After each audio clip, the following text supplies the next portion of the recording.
নমস্কার বন্ধুরা, বিউটি রান্নাঘর 25-এ সবাইকে স্বাগত জানাই। আজ আমি বানাবো সম্পূর্ণ নতুন একটা রেসিপি। ভিডিওটি না টেনে সম্পূর্ণ দেখতে থাকুন। এখানে আমি নিয়ে নিয়েছি হাফ বাটি সুজি। এবার এর মধ্যে আমি অ্যাড করে দেব সামান্য চিনি। চিনিটা এখানে আমি একটু আধ ভাঙা করে নিয়েছিলাম। এখানে যে যেমন মিষ্টি খেতে ভালোবাসে সেই অনুযায়ী দেবেন। দিয়ে দেব 3 চামচ টক দই। এখানে আমি হাফ বাটি সুজি নিয়েছি, সেই জন্য 3 চামচ টক দই দিয়েছি। দিয়ে দেব সামান্য জল। এটা এবার আমি একটা পেস্ট বানিয়ে নেব। এখানে আমি নিয়ে নিয়েছি একটা পাত্র, আর যে পেস্টটা আমি বানালাম সেটা এখানে ঢেলে নেব। আপনারা দেখতেই পাচ্ছেন ঠিক কতটা সুন্দর হয়ে পেস্ট হয়ে গিয়েছে। এবার এর মধ্যে আমি একটু জল দিয়ে বাকি পেস্টটা ঢেলে নেব। এটা এবার একটা ব্লেন্ডারের সাহায্যে আমি খুব ভালো করে ফেটে নেব, ঠিক এভাবে আস্তে আস্তে করে। আমি এখানে সাদা তেল অল্প দিইনি, আপনারা চাইলে দিতে পারেন।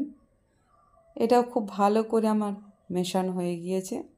এবার এর মধ্যে আমি অ্যাড করে দেব সামান্য বেকিং সোডা। দিয়ে দেব সামান্য গোটা কাঁচা জিরা। এই সব উপকরণ আবার আমি খুব ভালো করে ফেটে নেব। এটা আমার খুব ভালো করে ফেটানো হয়ে গিয়েছে। এইটা এবার এক সাইডে আমি রেখে দেব। এবার একটা পাত্র নিয়ে নিয়েছি, ঠিক এভাবে ছোট একটা থালা। এর গায়ে আমি তেল দিয়ে দেব। আর একটা আমি পেপার কেটে রেখেছিলাম, তার ওপরেও একটু তেল দিয়ে নেব।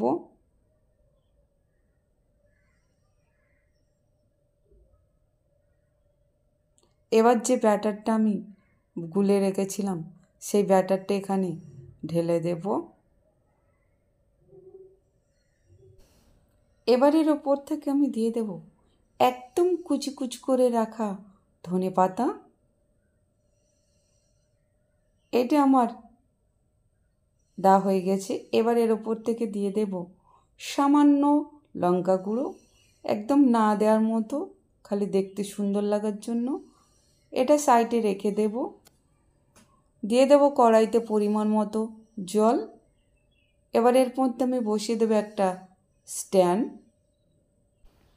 এবার যে ব্যাটারটা আমি বানিয়ে রেখেছিলাম সেটা এর ওপর থেকে বসিয়ে দেব। দিয়ে এর ওপরে একটা পাত্র চাপা দিয়ে দেব। এইটা আমি বেশ কিছুক্ষণ হতে দেব ভাপে। পাত্রটা খুলে দেখে নেব যে এটা কতটা হয়েছে। আপনারা দেখতেই পাচ্ছেন বন্ধুরা, এটা কত সুন্দর ফুলে উঠেছে আর দেখতেও খুবই সুন্দর লেগেছে। আমি এটা হাত দিয়েও দেখে নেব। এটা খুব নরম আর সফট হয়েছে। এটা আমি নামিয়ে কিছুক্ষণ ঠান্ডা হতে দেব। হাত দিয়ে আমি এর চারিপাশটা ঠিক এভাবে ছাড়িয়ে নেব।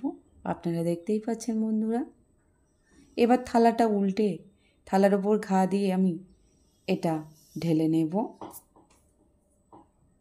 এবার যে ওপর থেকে কাগজটা দিয়েছিলাম সেটা তুলে দেব। আপনারা দেখতেই পাচ্ছেন বন্ধুরা যে এটা কতটা লোভনীয় হয়েছে আর কতটা সুন্দর হয়েছে।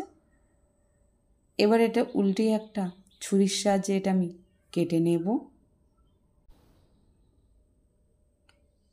এভাবে আমি কেটে নেব। আপনারা চাইলে অন্যভাবেও কাটতে পারেন। এটা বাচ্চা থেকে বুড়ো সবাই খেতে পছন্দ করবে।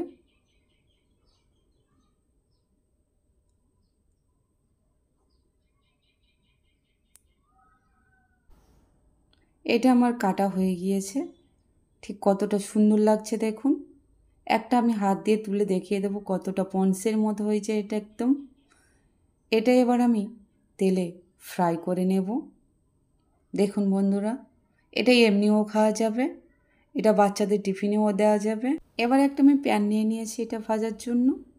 দিয়ে দেব সাদা তেল, আর তেলটার চারিদিকটা আমি লাগিয়ে নেব। আর যে পিসগুলো কেটে রেখেছিলাম সেগুলো এর মধ্যে অ্যাড করে দেব। এটা দেওয়া হয়ে গিয়েছে। এটা এবার একবার আমি উল্টিয়ে দেব। এটা আমি সবগুলো একইভাবে উল্টিয়ে দেব। এটা আমি খুব বেশি ফ্রাই করে নিই। এই পিঠটা আমি একটু হতে দেব। এবার এটা আমি নামিয়ে নেব। এটা আমার নামানো হয়ে গিয়েছে। কতটা সুন্দর হয়েছে দেখুন বন্ধুর। বাচ্চা থেকে বুড়ো সবাই খুব খেতে ভালোবাসবে এটা। এইটার ওপর থেকে আমি একটু 3টে কারি পাতা দিয়ে দিয়েছি। আমার এই রেসিপিটা আপনাদের কেমন লাগলো তো অবশ্যই কমেন্ট করে জানাবেন বন্ধুরা। ভিডিওটি ভালো লাগলে লাইক, কমেন্ট, শেয়ার, সাবস্ক্রাইব অবশ্যই করবেন। ধন্যবাদ।